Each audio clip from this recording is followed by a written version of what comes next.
Man pushes and presses and squeezes every ounce of advantage he can from what he regards as the unforgiving minute.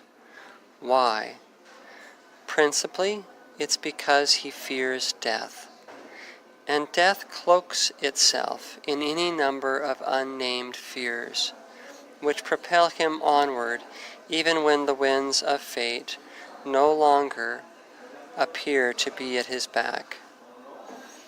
Secondly, it's because if life is short and death must be reckoned with eventually anyway, he wants to purchase what comfort or pleasure he can secure while it lasts.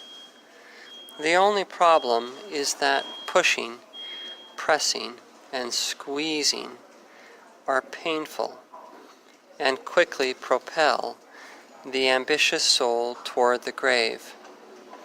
Not only that, but he who cannot slow down enough to hear the gentle winds that calmly whisper silence's own agenda are led into blind evils which canker and corrupt the soul.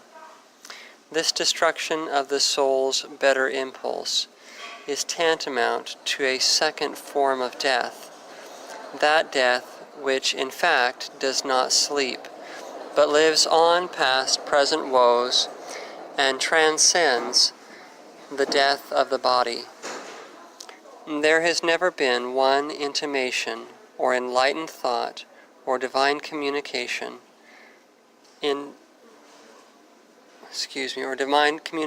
that has come into the heart of a person while in this state of mind.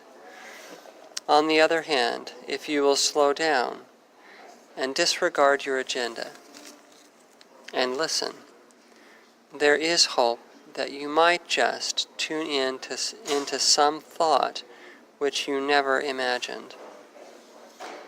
If you're tired of pushing and pressing, if you are ready to forsake them altogether, there is another way, but you cannot have both. Silence will not enlist itself in your endeavors, and if you enlist to serve the still small voice, do not be surprised when you are called upon to forsake all earthly things. Only when you have done so will you cease from fearing death and enter into that life which comforts those who rise to traverse the trackless path. It is only this life which can transcend the grave and rise again and cause a person to rise again to that life which is eternal.